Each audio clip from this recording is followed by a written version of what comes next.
Could that just put him over the edge? I'm not too sure. I don't think they did well. He's a bully. I'm just so sick and tired. I'm hanging on a wire, a foot over the fire, and it's burning. I can feel it inside.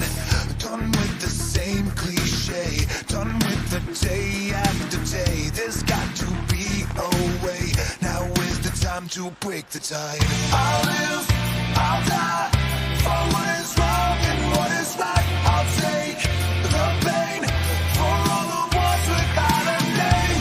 To be invincible, we'll be invincible.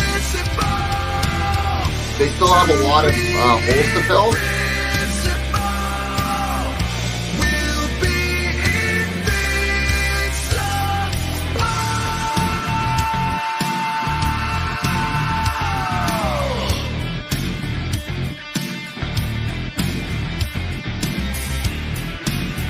He didn't get fired. He didn't get fired. No, he didn't get fired. He never got his contract renewed. Welcome, everyone, to Two Guys in Hockey Talk. I am Pawel the Cat with my beautiful co-host. Hey, I'm glad I'm still looking beautiful to you, buddy. It's Evan Rev Reynolds coming back at you with my handsome and wonderful co-host here, who is bringing to you the best in all the content in hockey world. I'm not joking, guys. This is some of the best stuff you're going to find. Some of the best guests that we have on. And we are actually a little privileged tonight because we're going to get a chance to talk way more hockey. I can make an announcement. Daniel Carcillo, for those that have followed his career, Arizona, Philadelphia, and other places that he's landed, he's gone through a lot of concussions. He's been out there talking about the death of Chris Simon and so forth. We are working right now. He has agreed to come on our show and share more around that whole topic. So really pumped about that. Just trying to find the right timing because unfortunately tonight did not work. But we have a whole bunch of other guests coming up, including in 2 weeks, Chris Christopoulos, if you ever followed his career with the Rangers and the Leafs.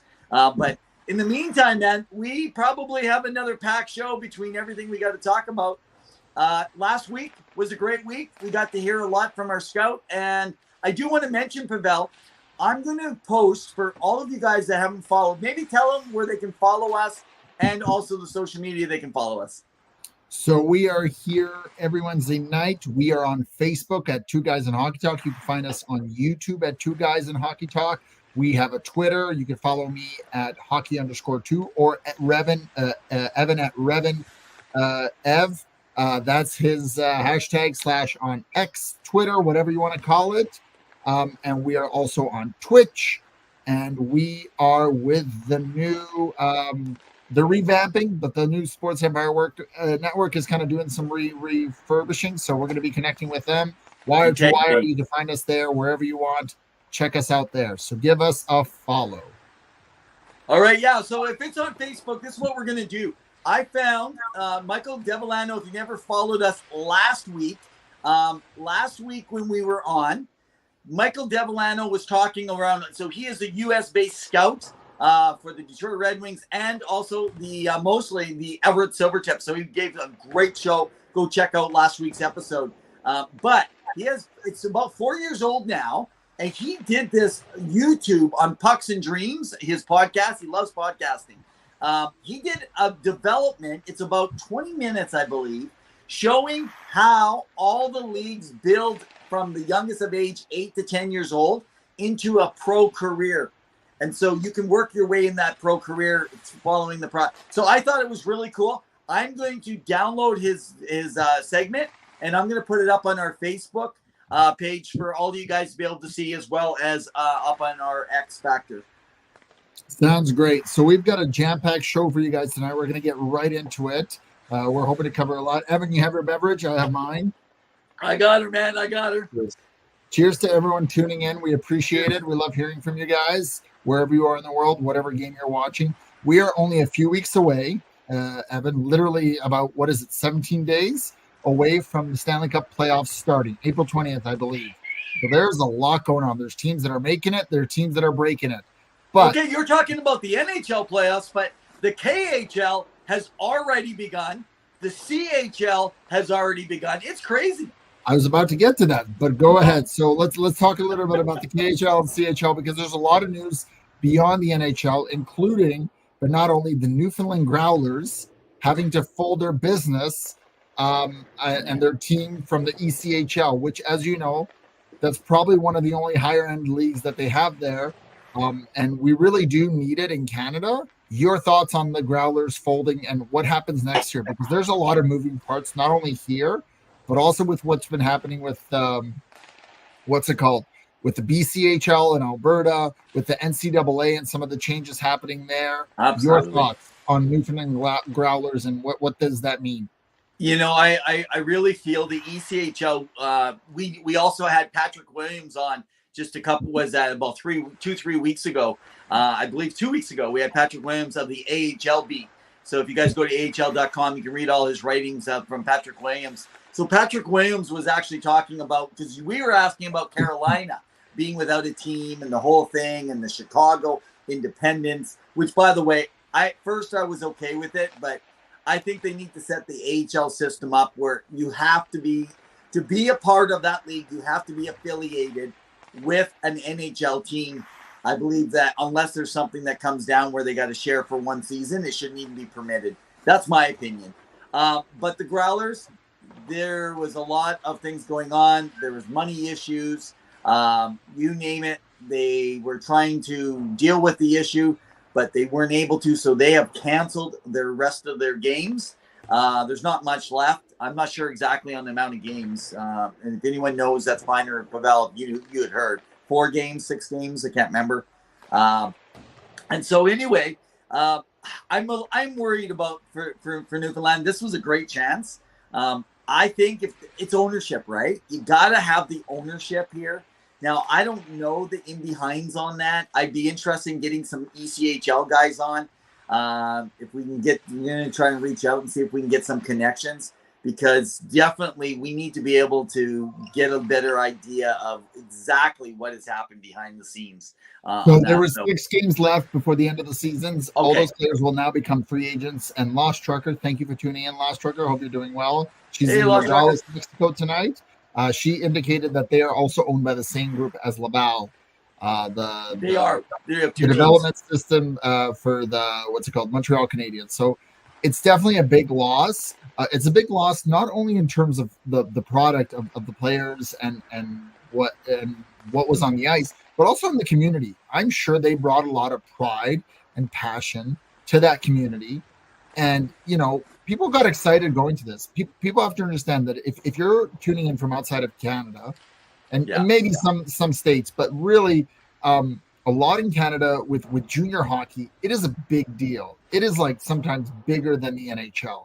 That's how valuable and important it is for the league. So we definitely want to see something changed. Of course, you always need an owner with deep pockets to be able to manage and sustain that. Yeah. But I think in some instances, the NHL may need to get involved here and try to somehow salvage or help this, or help other teams that may be feeling the squeeze. But your thoughts? Well, you know, I've always wondered about a system to put in place with NHL teams, because they don't own, like, you know, they can own their own AHL team. Yes. I wonder if there could be something where it's a contract of ownership, where, say, 25% of the team they support and they put in place that gives them certain rights. Hey, what's up, Key? And always a pleasure to speak to you. Hey, I just need to take a side note, Key. I don't know if you're going to be around a little later on. We're going to talk about Fedotov, man, and the 6'7" goalie in Philly. We'll talk about that later on. But I wonder if you could set something up so it guarantees 32 NHL teams, 32 ECHL franchises, and they're supported by that team, so they have a guarantee of a minimum amount of money that's able to come in. The NHL teams can afford that. They need to have a place to send some of their guys for development anyway, and make it a stronger league, literally, where it's guys that are right on. So, for example, you got guys playing third, fourth line. You got NHL guys going down. Some of those third, fourth line guys become first, second line guys down to ECHL. You know what I mean? I'd like to see some things rigged around that. I believe that they could do So that. give Ray kind of your thoughts on how does the league let this happen, because this has to be a major black eye on the league. So Ray, I appreciate tuning in. I know he's watching the Rangers Devils game, but in between he's tuning in, so we appreciate it. But your thoughts on the league kind of letting this happen? Yeah, so the league. So we talking the ECHL, I guess, because there is no specific around the NHL. They just work and sign deals on the side for these teams. So the ECHL is not a strong run league. If you go back and check 2 weeks ago, check out some of our information, Ray, with Patrick Williams of the AHL.com beat. He came on and we talked a lot around the AHL, and then he touched in on some of the ECHL stuff that's going on down there. So unfortunately, they don't have a lot of control. The owners seem to have a lot more say in what they can and cannot do. But I've always thought about this. What if, you know how you have a security deposit on a house? What if you have to have a 1-year security deposit on a team? Well, you would think that normally owners have to show. Yeah, so they can't do nothing for 1 year without being sued. Do you know what I mean? They have to plan in advance, because it affects not just one person's pocketbook. It affects everybody.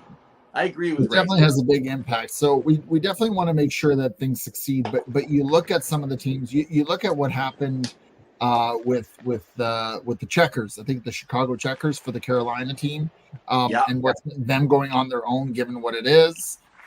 Hey Jake, appreciate you coming up. What's your thoughts on the Flyers and Torts? We're going to get right into that right away here. Torts certainly isn't the problem for the Flyers' inconsistency. We'll get into that right away here, but I think we're just going to finish off where we want to see the league succeed at any level. We want to see good ownership, but I think there needs to be a better vetted process, Evan, moving forward, wherever the teams are being built or established, or being taken over, or whatever the system is. Because as you've told, like, poor leadership, and we've talked about leadership on this channel, doesn't matter how deep your pockets are, it can lead to problems further down the line. And now you've got a very angry community. So we'll be watching this. We'll see what happens. We'll report on it. Now let's get into the NHL a little bit with the Flyers. Should we talk about Ray's on there watching the Jersey Rangers game? Should we talk about that tonight? We will after. Yes, we will. But let's get into Jake, because he's tuning in. And Keys asked about the Flyers. So what did you want to add about Fedotov? And let's get into the Torts afterwards. Go ahead. Okay. So Fedotov, if you guys haven't heard, he was held over for the Army. There was a lot of worries that he would never come over. Back then, they were looking at re-signing Carter Hart. We're not going to get into the Carter Hart story because really we don't know the facts.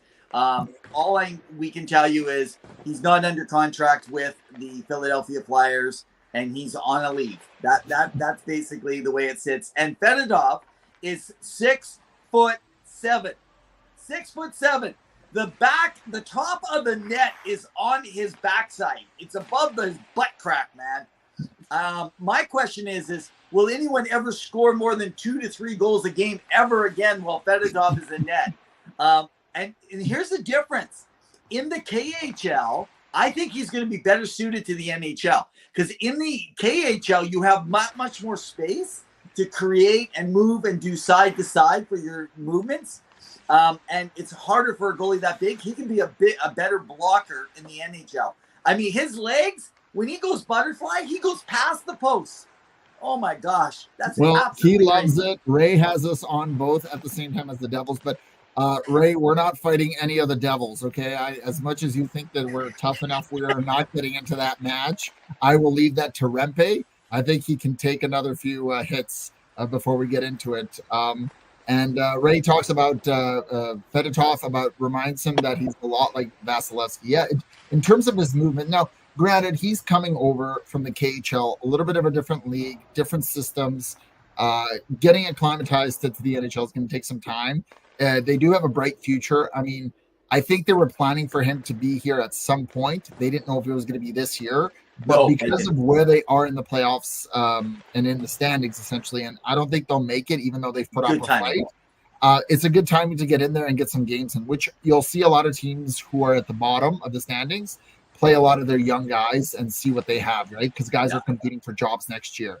Now, there's been a lot of circulation around John Tortorella, and we all know he's a very animated and colorful guy who can make some interesting comments, and Jake wanted to know about that. So he's had some ups and downs this year. He has gotten the best out of this team, but I really think the problem with Torts is that he is very involved with Danny Briere in terms of making decisions for this future of this franchise, for this team, and he's really getting the most of it.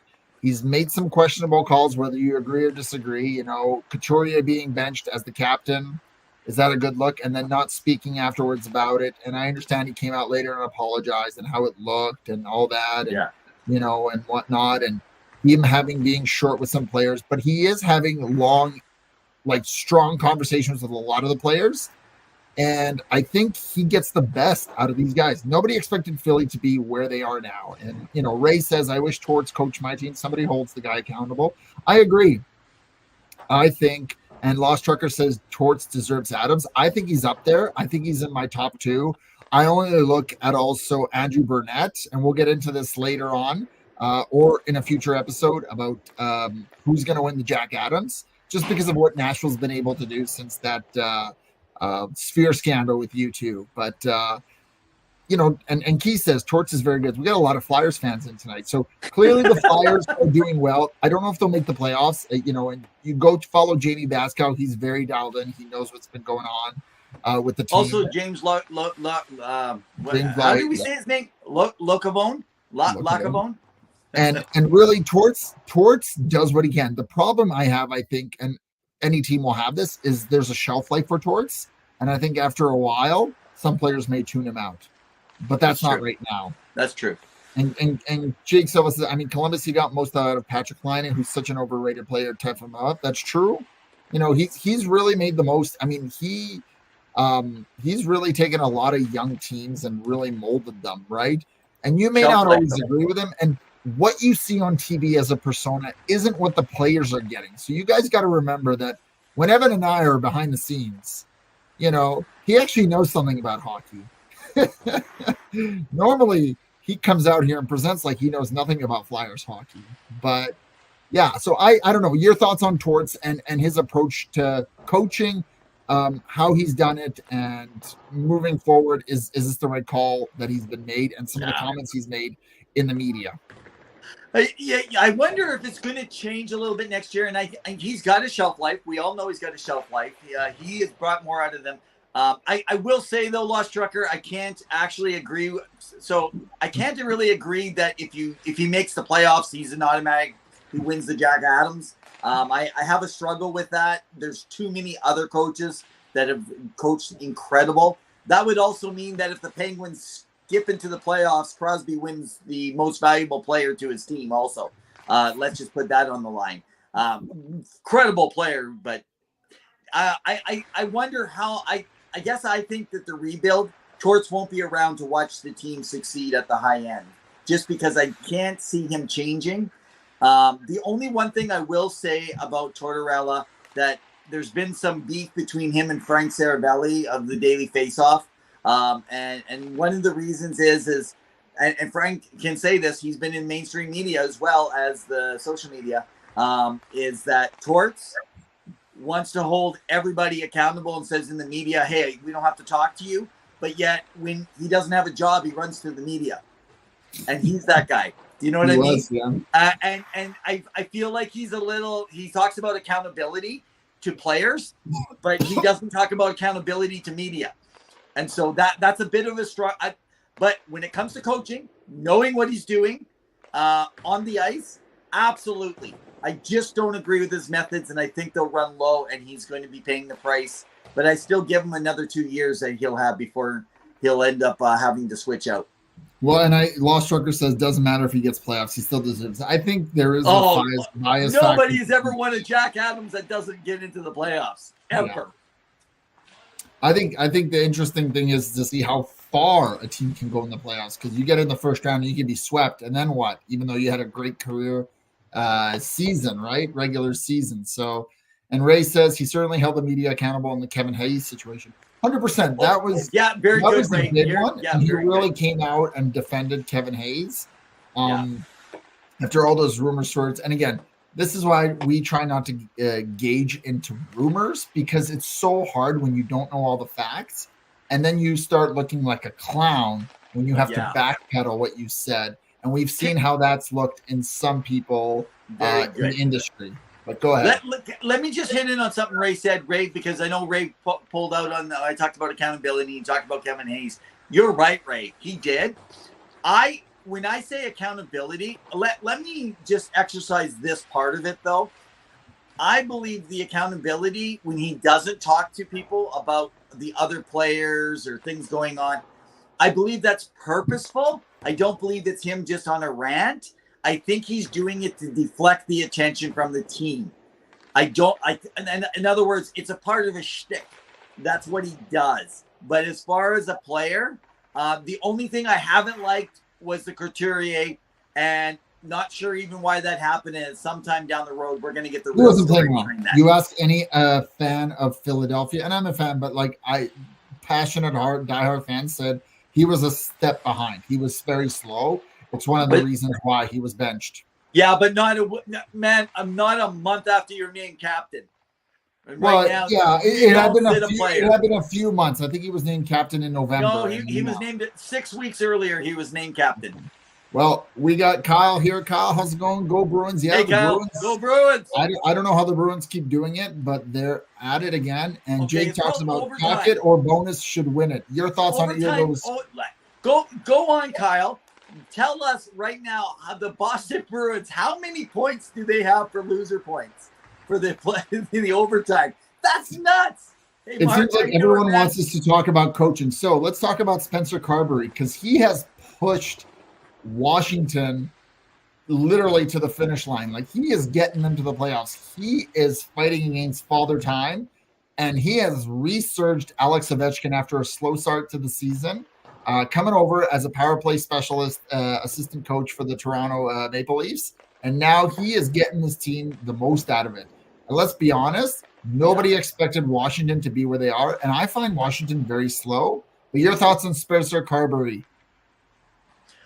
Well, Spencer, I think we talked about, was it last week or the week before? I think we talked about it. We've already kind of covered it. Spencer is one of those guys that I did not know about him. That guy has been a bit of a surprise. And I guess I would say, if you're picking a coach getting into the playoffs, what he's able to do with what he's got, I actually think that he's right there with Torts, except he hasn't detracted the attention to himself. He's actually kept it focused just on the play. I've heard some other media coaches, as per se, actually talk about Spencer and the way he calls the game and the system he plays, really for puck retrieval. And it's really interesting. I think that you're looking at someone that they picked perfectly for a retooling team.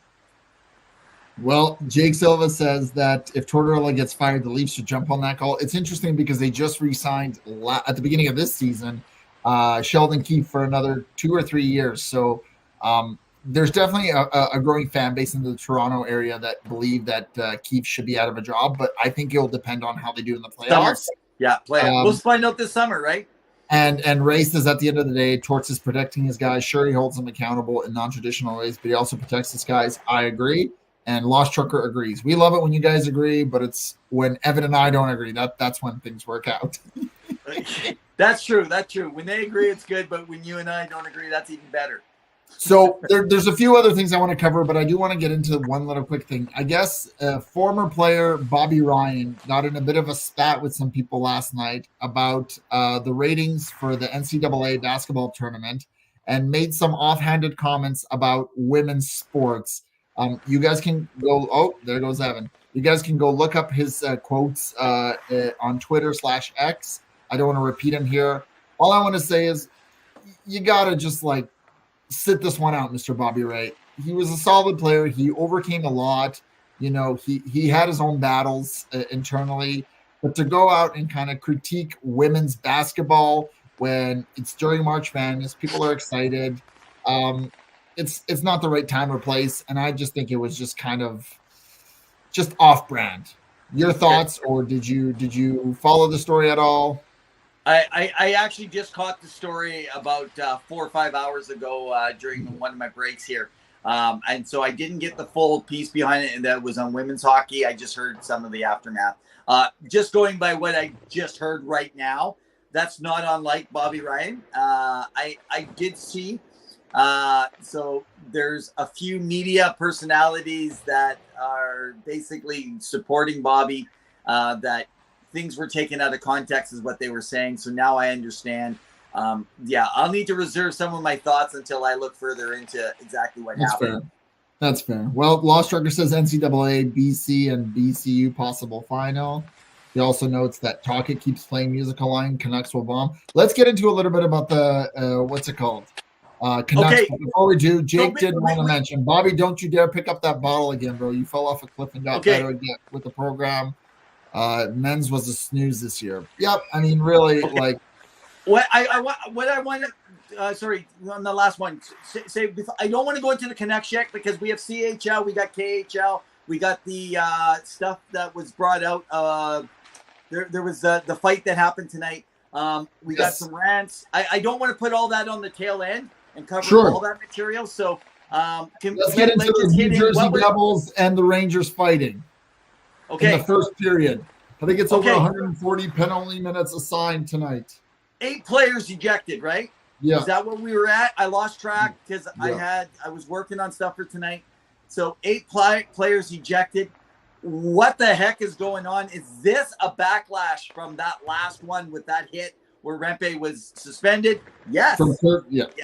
Yes, they're mad. They're mad.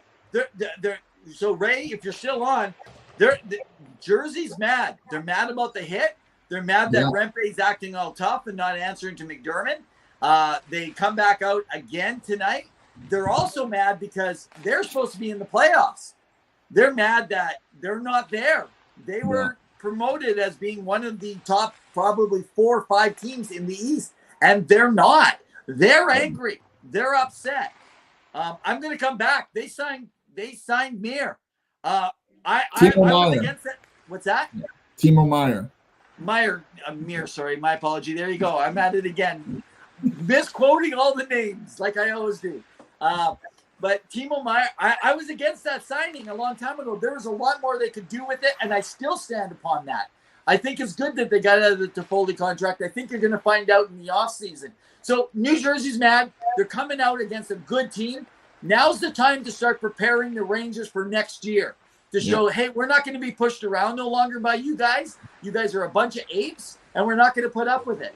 Not just the Rangers, the rest of the league. I think it's the rest of the league. It's like, hey, listen, but they're making a point to the Rangers tonight. I don't know if Ray agrees or not, but. So Ray's saying Brendan Smith is going to play over 30 minutes, which is not a recipe for success. Jake Silva says Frank Tatang should have been on that fight. Oh, Frank would have taken him down. And then Ray says, how can you not be mad about that hit? It was a clear chicken wing. And then Lost Trucker says hockey culture grows idiots like Rempe.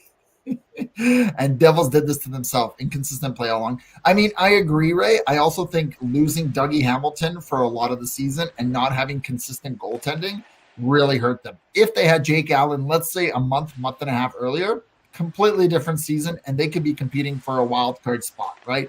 I think that was a big loss because you see what he's been able to give for the team. And I think they've struggled in net, and I think that's been the biggest problem. They did fire Lindy Ruff after the Lindy Ruff chance of we're going to fire you and then we're sorry. And, you bring in Travis Green, who's an assistant coach, and he's interim, so he's not official. So they may do some changing. Tom Fitzgerald may do some changing in the offseason.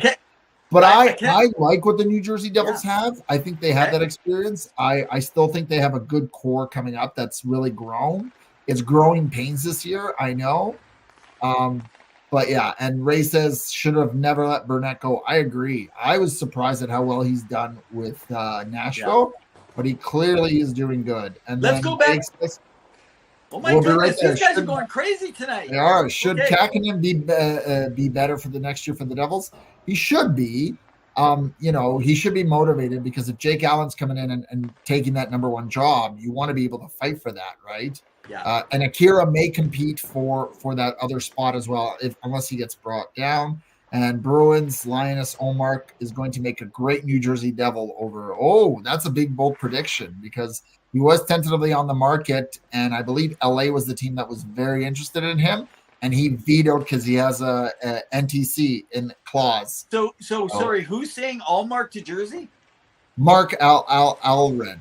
I'm sorry if I'm mispronouncing. Hey, Allred, you actually think Allmark can go to Jersey? That's interesting. Well, they're going to have to do something with their goaltending tandem, but we'll see. Yeah, so your that's thoughts on New Jersey and what they can do? Yeah, that's fair. Okay, let's go back to Lost Trucker. I'd like to get to my rant of the night here in just a moment, and then we can go into some more stuff. But can I, and you can read the comments in a moment.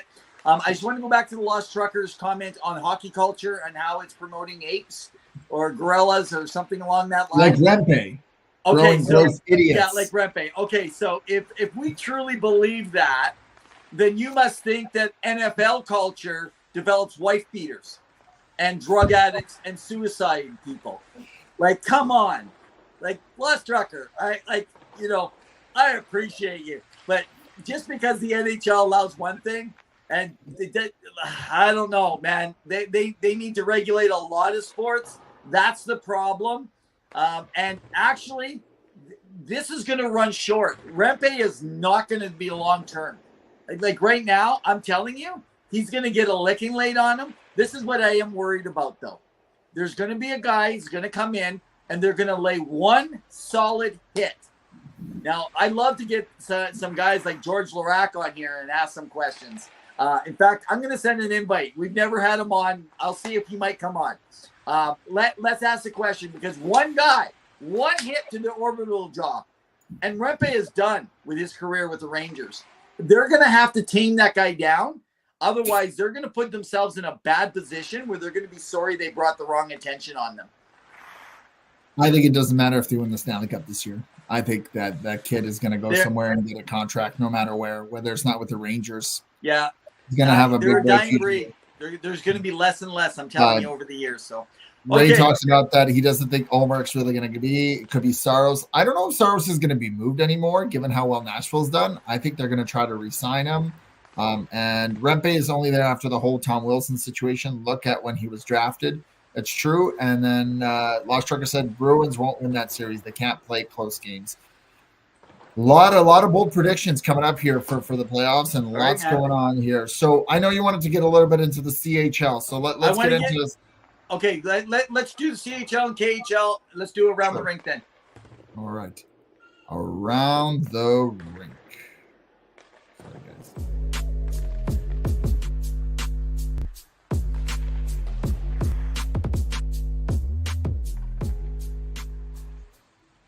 Around the Rink, brought to you by Penny Billionaires with our great Invincible song at the beginning. You guys go check them out. They are wherever you find your streaming music. Penny Billionaires, a great duo band, rock and roll, hard rock on Amazon, Spotify, or wherever you get your music. Go ahead, Evan. What do you got on the CHL? Yeah, so guys, I got out last night I headed down to Red Deer, Alberta. I went out to check out. I've been trying to follow, as you guys know, Pawel and I took in a late season game between the Medicine Hat Tigers and the Edmonton Oil Kings. By the way, hats off to the Edmonton Oil Kings finishing their season. 11,000 fans for a team that's out of the playoffs, averaging 8,000 plus fans in a losing season. They got some good stuff to look forward to. Like they'll maybe make the playoffs next year. But I want to tell you, so I got down to Red Deer. First thing, I want to put a shout out to Red Deer. Free parking, dude, at the Centrum in Red Deer. I just pull in, find my place. It's a great venue. Oh, absolutely. Easy to get around. However, I have to tell you, I am disappointed. Red Deer fans, if you live in Red Deer, if you're around, if you've been a Rebels fan and you haven't followed, they play good, exciting hockey. They're a good team. They got some good teamwork going on out there. The Red Deer Rebels, though, I'm not sure. I never checked out the size of the arena. 8,000, maybe is it 8,000, maybe 7,000. I'm telling you, it was 65% full for a playoff game. I got third row seats on the blue line. Third row seats. No way I should be getting that for a good price. $60 it cost me. $30 a ticket for a playoff game. And the Red Deer Rebels won in an overtime against the Medicine Hat Tigers. So Rebel fans, get out there, support your team. If you guys, the best thing is to watch playoff hockey. If you're not there for the season, get there for the playoffs. So let me just talk about a few guys. So Lynn, with Cole Lund in Seattle, played for Coachella Valley. His younger brother is playing and been drafted with the Red Deer Rebels. So I got to see him. In fact, I got to connect with some of his family. So I'm scouting out the game. And by the way, hats off to my mama. My mama came down with me for the ride, so he took her out. So, Mom, if you're watching this, thanks for going with me for the ride and putting up with all my talk around hockey. So anyway, I got to talk to a family member. So just so you know, so Caitlin, your family's probably talking to you about that embellishment that you got called on. So be careful. They told me they were going to talk to you, but it's okay. It's okay to embellish sometimes. You guys were trying to get ahead in that game. So anyway, it was interesting in the game. I wasn't impressed with playoff intensity in the first two periods, but the third period, I'm telling you, 2 assists, and it was basically a nothing night for Gavin McKenna, 16 years old. That guy is out there every minute and a half. They have him rolling out there again. Total control of the puck. But I wrote to Cam Robinson, who is a scout and works for Dover Cross. I think it's Dover or Elite. I can't remember. So, Cam, if you're following or listening and I've tapped you in on this, my apology. So he does follows a lot of the prospects. And we were talking, and I sent a note out to him. I said, I don't get it. Why they don't pass? So you saw that with me at the one game too. They weren't giving it to him when he was the open guy in the slot. He had open chances all the time, and they're holding it, and they're hogging the puck. And like, this is the guy that can win you the game. And they didn't. He basically had to get it himself. He had to strip the puck. Totally. He is miles ahead of the rest of that team. And Gavin McKenna is now sitting with 3 games. They're down 2 games to 1, couple overtimes. And I'm telling you, 6 points in 3 games. And it's like he hasn't even hit his next stride yet. Amazing. Also, OHL, London Knights up 3-0.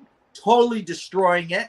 The London Knights are an NHL factory. Go look at all the players that they produce. And I just want to mention over in the queue, the Cape Breton Screaming Eagles. Over 8,000 fans going to Cape Breton. Way to go, Nova Scotia. The Eagles are doing well. What were they up? I think they're up 2 games to 1 right now in the Quebec Major Junior Hockey League. Playing incredible hockey. Right now, if you're from the major junior hockey, you got to jump in there and follow some of this stuff, man. Anyway, I could go on. I'm going to pull back now because some people are like, okay, let's talk NHL or something, right? Around the rink, guys.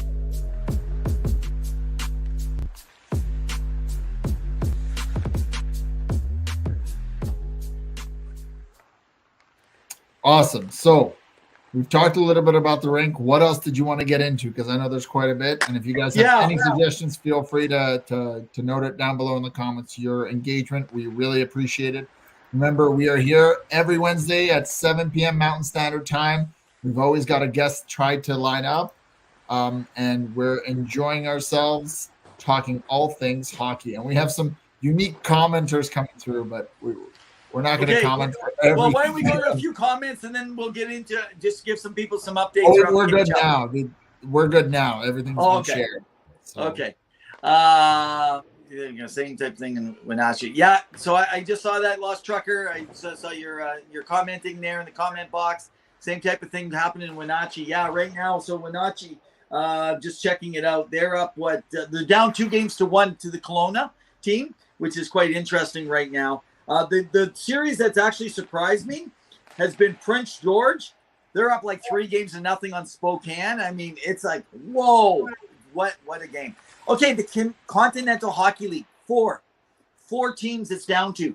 So I just got to put my glasses on so I can make sure to get this because I will destroy these. So Patrick Conway, who does some writing occasionally for us here at 2 Guys in Hockey Talks, follows all things post-Soviet hockey around the KHL. So I think they say it Magnagorsk, which is Metalburg. That's where Evgeny Malkin came out of. They're up right now in their series 1-0 against Automobilis. And Locomotive with Locomotive, they actually very interesting for Locomotive. They're in the playoffs, and they were.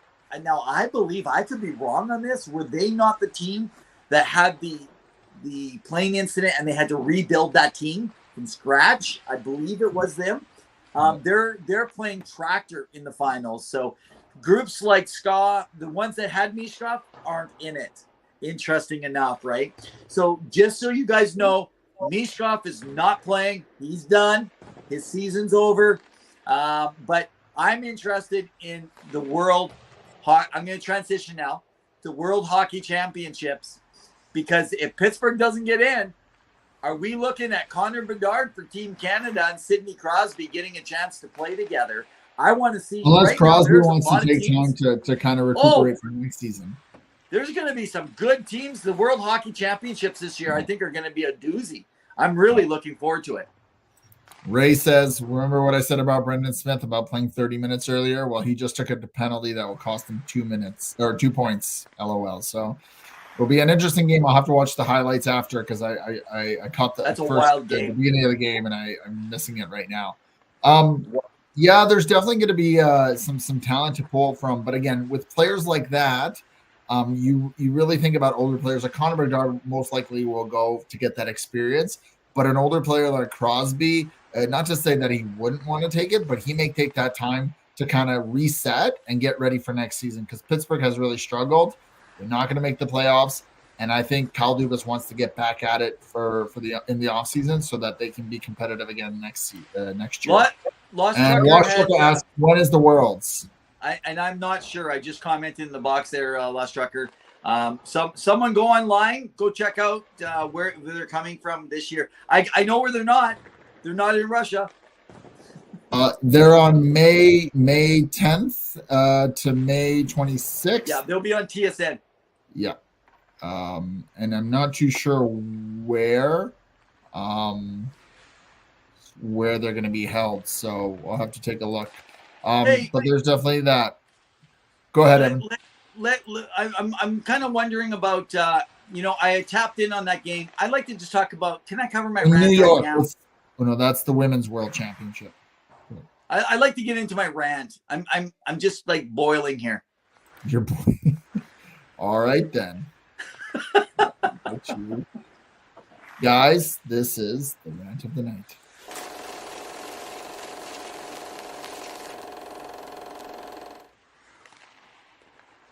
All right, the rant of the night brought to you by JR Web Designs, guys. Make sure for all your web needs, go to build your website for your company, for yourself.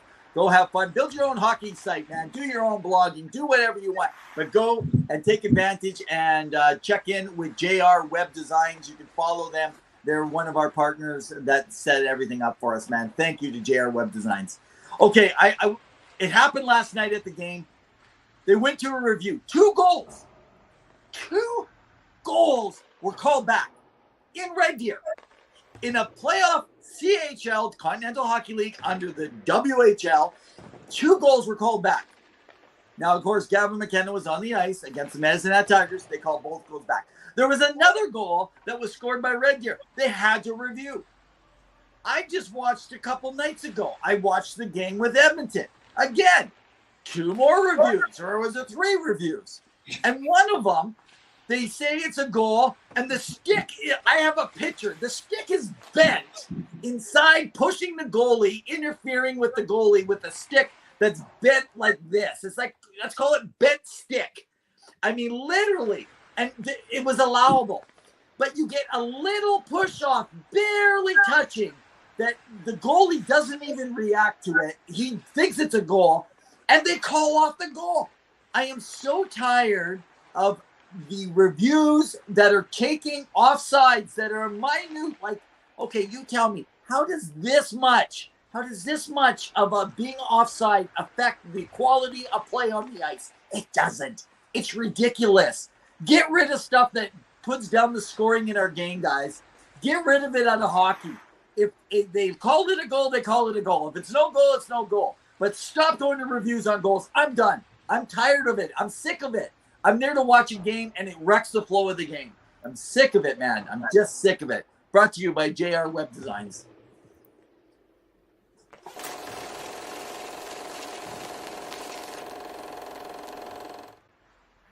Well, I appreciate your rant because there's definitely a question of whether or not, and you guys can let us know, is that something, and I always look at it this fact, Evan, can that goal decide a Stanley Cup game, a Stanley Cup final game, or a championship game?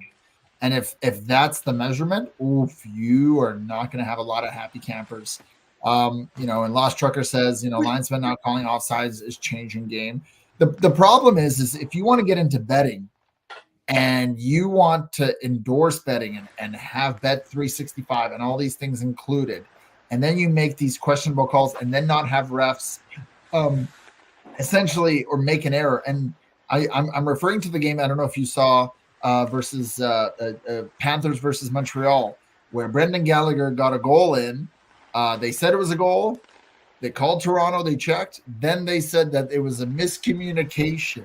You got to understand that is a big deal, right? And Ray says, while I agree, at least they're getting it right at least most of the time. I agree. They're not. They're going to take their time. They're not. Well, They're no. not getting it right. They've been doing it terrible. Back to the series. Corey Perry pulls Cam Talbot's pads apart. That was Ryan Kessler. And they allow it. Ryan I just saw Kessler. it the other night again. Constantly, over and over the playoffs. You have a review with a high stick that's coming down like a tomahawk. And of course, I'm on my rant still, right? Ray, you brought me back, man. You brought me back. He tomahawks on top of, like, to go on Leon Draisaitl. That affected him. And they don't call it. They say, oh, that really wasn't a tomahawk. The guy should have been suspended for, 7 games. Like, it was ridiculous. I disagree. And it's not working. They're not calling. It's not working. And like we're betting on stuff and we're still looking at the calls disagreeing. And here's the thing. I agree about that. The review, I'm actually tired of the review. Get rid of the whole review. I don't care. It's not actually making anything better. I know. I'm really biased now, and I'm probably driving everybody nuts. I guess you guys can let us know your thoughts of what does review look at it. Ray says if you want to make an argument for no reviews, look at what happened at the Massachusetts high school championship game. I don't know what happened, so you'd have to fill us in, Ray. And then Lost Trucker says, I watched many times obvious offside not called. An offensive team plays for a long time, but no goal. That changes the game. There's definitely an influence. I think Robert Moore had the proposal, head coach of the Carolina Hurricanes, about having only 2 officials on the ice, the referees, and then 2 in the box so that they can review and overview the play as it's going along, which creates more space on the ice. I know the refs try to be out of the way, but that does create more space on the ice. Unless you're changing the ice surface and you're going international and you're creating a bigger ice surface. Refs are human. I always go down to, and I've ranted about this many, many times, you get them to explain their calls at the end of a game. Simple as that. You have select interviewees that the NHL can pick and say, what did you see on that play? Absolutely. What was your thoughts on that process? Doesn't have to be media-based for every organization. Yeah. And you get a bit more clarity how they see the game. It may not always be right, but that's how they see the game. And Ray says a goal was allowed with no time left because the buzzer was hard to hear on the ice when it should have been no goal, and that was the game-winning goal. Oof, that would have been that. I think there was a game recently with Edmonton and Buffalo where they played an afternoon game, and Buffalo ended up scoring in overtime. Allegedly, both teams were leaving. I mean, Buffalo was celebrating, and then, they were reviewing it. It wasn't even the Edmonton bench that argued it. It was Toronto that had called them back. And, of course, they ended up losing anyways. So it was just a double whammy for Edmonton. But it's things like that you have to make sure for sure, because really, if it's a game of inches or is it a game of pixels, right? See, what do you feel? Yeah, exactly. But and this is where I'm okay with the reviews. Did the goal go in time and over the line? That's what it really was supposed to be. But now it's just become a game of reviews. And if you're going to make a ref accountable, you know what? The person that does the review is reffing also. It's the same concept. Then make the video review person available. I still think I go back to the Banishad. with the suspensions and how we did Yes. videos. I remember that. I think they actually put a group together that has to do videos to Yeah, prove why start they back somewhere. up why they do. Start somewhere. Yeah. Okay. We Ray probably should says move it on was to a so bad the different referee saw it after the game and said it should have been no goal. I'm going to have to go take a look and do a little deep dive there. So thank you, Ray, for giving me some homework for tonight and tomorrow. Does Ray, which game that was, Boston? This is the Massachusetts High School Championship game that he talked about. We'll do that, Ray. And Lost Trucker says, yeah, but because of review linesmen not calling as many, hate it. Yeah, it's definitely impacted the game at some level. I wonder at what point will it affect viewership for people? And at what point that viewership will be low enough that the NHL will have to step in and make a difference. But we'll be monitoring that. We'll see what happens. There's definitely a lot to discuss about that and improving it. I think the bigger one is that the spotlight will be on officiating in the playoffs, as it always is. Because as we always know, Evan, it changes. And I think that's the big one is that will there be more calls, less calls? What's going to be permissible? What from game to game, series to series? We're getting excited now. Oh, you forgot. What about period to period? Well, that too, period to period. So you put the whistles away. Come third period, come overtime, man. The whistles are gone until someone does a lame little stick, and then all of a sudden they call it. Well, viewership is the only reason Arizona has a team, according to Lost Trucker. So that is true. They are one of the higher base things. Why they want to keep it, and even if they lose that team, and I know that they're putting that bid in for July, end of June, July. We'll see what happens there. Now, I wanted to get your take, Evan, because this year is one of the years that, like, in terms of predictions, it's hard to kind of pinpoint who's going to end up where. And we all know about the President's Trophy, but it still means something to some teams. And there's still a lot of teams competing potentially to win the President's Trophy. We've got the New York Rangers right now, I believe. They're still there. Yeah. Colorado, Vancouver, amongst some others. And you guys can let us know, who do you think, Evan, will end up with the President's Trophy? The Rangers? Do you think so? I don't know. I don't know. Bruins are up there. Stars are up there. Avalanche are up there. Yeah. I actually was thinking Dallas or Colorado originally, but I think I need to go take a look at the remaining games that are left on the schedule. I think Colorado's got like 60% of games against teams that could lose to. Dallas, I think, has an easy schedule after tonight. So they have a good chance of coming in. I do not think Vancouver is in a position. They've struggled in the last little bit. They've been struggling. And I mean, Boston all the time. What's Boston's schedule? Mark's probably gone now, and Kyle, but I'd be interested in what their schedule. I need to see their schedule. Boston shouldn't be too hard, I think. I think they're what's it called? They're like middle of the pack. Yeah, but all it takes, right? If you can win out, if you got, say, everyone's got between 8 and 10 games. So if you could win out, Boston has Hurricanes, Panthers, Hurricanes again, Penguins, Capitals, and Senators. So not that easy. Carolina and Panthers are going to be tough. Yeah. I see Lost Trucker saying the Rangers have a super easy schedule. That's what I was worried about. Yeah, I don't mean worried about, but that's what I was thinking. But that doesn't always translate to good success in the postseason. So, and as much as people want to say there's going to be some good teams knocked out in the first round and some very upset and angry fan bases, because we've got a big amount of talented teams going into the playoffs. Yeah, right now, if you want to follow playoffs, you definitely got to follow the first round. It's always exciting. It's always the best time. And we're going to be laying that out. Hey, having said that, we're only a couple weeks away, and I don't want us to forget this in case we have some people still listening. You talked about us having a conversation, so I believe we're going to go through Sportsnet in Canada, and which US can join us, I believe. Yeah. And we're going to do a playoff poll for Two Guys in Hockey Talk, I believe. Oh yeah, we do it every year, and we're going to get everyone involved. We're going to send up the link. We're going to put it on our Facebook page and maybe our YouTube page and our Twitters. We're hoping to get you guys involved because we love having a little friendly competition. No money involved. Don't worry. It's bragging rights by the end to know who So- has the best knowledge so- about hockey. How about this? Well, bragging rights means that if they do well in the playoffs, we'll bring them on for a 10-minute appearance for the beginning of next season, season 6.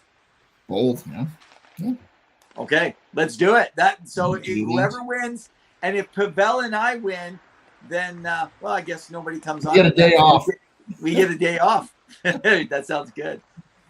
Sounds good. Hey, so a little bit of quick talk around Rookie of the Year.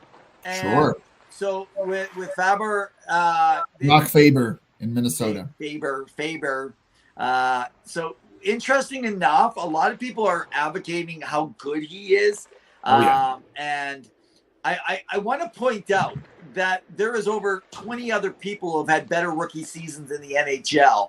You can go by error of the time that they were playing in the NHL, but 20 players have done. He is good. I feel like he's overrated myself, and I don't see the success that people have, but I'll tell you what I do see. I see right now, I put my numbers down here, and so looking at it, I put my numbers down. He's being compared a lot to McAvoy. At 8 year, 9.5 is what McAvoy got. Heiskanen has 8 years at 8.45, which was a steal. So I actually see that Brock is probably going to be looking at a massive increase, and they don't want to bridge him because that can go through the roof if he has a Bouchard type year. Like right now, Edmonton's going to pay for this bridging contract that Holland's going to leave the Oilers with. I mean, you can't be a point per game player and not have a massive contract. He's going to be getting more than Darnell Nurse. I don't even know how they're going to even make that work soon. They're going to have to unload some people, and they're going to have to pay to unload some stuff. So that's why the Oilers need to win this year or next year, or their window may be gone when they got all these big contracts, and then they're going to have to load up. Well, they're going to re-sign Draisaitl. They can start re-signing him and talking discussions this year extension, and then next year it's going to be McDavid. So to discuss. Not to resign because they got still. So I see Ray just sent out to you, Pawel. Yeah, I'll have to check it out. We'll send it over to you right away. Lost Trucker says schedule sucks for the West. East has no time zone change, and they alone are done by Tuesday. Wait till Thursday. It's supposed to start on Saturday. I mean, the one thing with Brock Faber and with the Calder, I mean, I think most people is saying that Connor Bedard, it's his to lose. But I think LA is kicking themselves for that trade. Now, I know they got Fiala out of that trade, but they really, really, like Minnesota benefited from that trade. And, of course, Jordan's bringing in his Star Wars enthusiasm because Evan's wearing the Boba Fett shirt. And, Jordan says, is Boba Fett the real king of Tatooine? I mean, Jordan, you tell us. Let's go on a rabbit hole of your Star Wars theory. So who is the true king? The real king. Well, you don't know who the real king of Tatooine is? No. I don't have enough time to explain to you everything Star Wars. Okay, I think we need to set up a Star Wars podcast. I think we need to do an auction. We'll do an auction. And Star Wars. We'll do a spin-off of a Star Wars, and Jordan can host the show. Okay. That's fair. Hey, I'm looking at the time. We probably we're finishing up here of the night, man. So what do you got? Final thoughts. I got to be honest. This has been really exciting hockey in the last little bit because, like I said earlier, I don't know who's going to essentially come out of the East and or the West to the Stanley Cup Finals. I think really we're going to have to see who has that momentum. Is it that Nashville that can bring that momentum of what they've been able to do? Is it a Canadian team like Toronto or Edmonton? We'll see. Will Boba take over after Jabba ate too much Fanta Fudu? Will he, Evan? Will he? I don't know because the Lost Trucker wants us to see your tats. But I don't know if we'll be able to show those tats. Maybe that's Jordan's tats. Tats for tits. So I have to tell you guys, I plan to get a tattoo to blend in with my back. I have one on my back spine area. I am going to get a boba that's going to cross over the whole section over here on this section, and it's going to blend in and collage with the back. So if you got some ideas how to collage boba from the front and connect him into the back, hey, I'm all game for it, man. But yeah, so yes. Okay, this show has somehow gone off the rails. And we do not want to go off overtime. So we're going to finish off. Just final thoughts on anything else. You guys can let us know. We appreciate it. Remember, we are here every Wednesday night at 7 p.m. Mountain Standard Time. We are on Facebook. We are on YouTube. We are on X/Twitter. Evan is at Rev and Ev. I am at hockey_2. Give us a follow. We love talking hockey. Reach out to us. We love hearing from you guys. We appreciate it, including Jordan, who says Evan's going to be Seth Rogen from Fanboys. There you go. This is laugh, right? Is that how it goes? Yeah, no, it's been fun. We appreciate it. Thank you, Lost Trucker. We always appreciate you guys tuning in. Enjoy the rest of the night with any hockey. Final thoughts, Evan, before we... I just want to mention that there's a lot of talk. So talking about the New York Rangers, we've had a lot of discussion around them. Larry Brooks. So Ray, you probably know Brooks. A lot of you guys know who Larry Brooks is, that does a lot of writing on the Rangers and other sports. Larry Brooks is very confident that because of what happened, I don't know if you guys saw, but the game in Seattle, he decided to destroy the penalty box camera because he was very angry at the call and he was ticked off. His attitude is flying. He needs an adjustment. They got Gaucher going in. They already have Carlson. They got McTavish at center. They don't need Zegras anymore. And I think that Zegras needs a new change. 2 60-point seasons. Montreal. This year he's frustrated. He's been battling. He came in late because of contract stuff. I expect to change this offseason, and I hope it's at the draft board when I'm there. So Ray says, ask Torts if he knows Larry Brooks. And Jordan says Larry Brooks knows Torts really well. So there you go. Okay, well, guys, it's been another ring-a-ding-dong dandy, and as we say every week, in the meantime and in between time. Keep your sticks on the ice. Stay safe. We love you all. Have fun. Cheers, guys.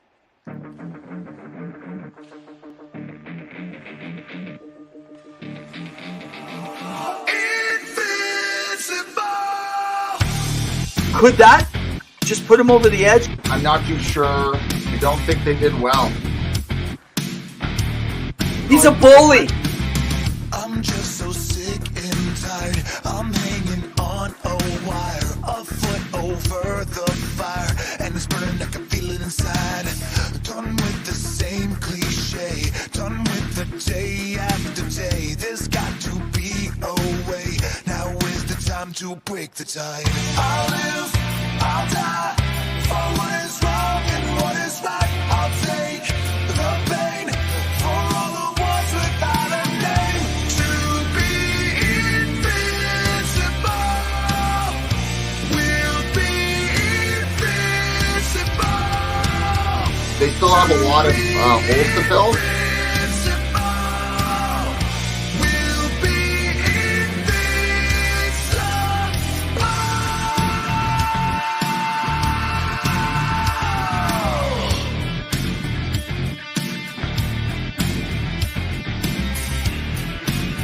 He didn't get fired. He didn't get fired.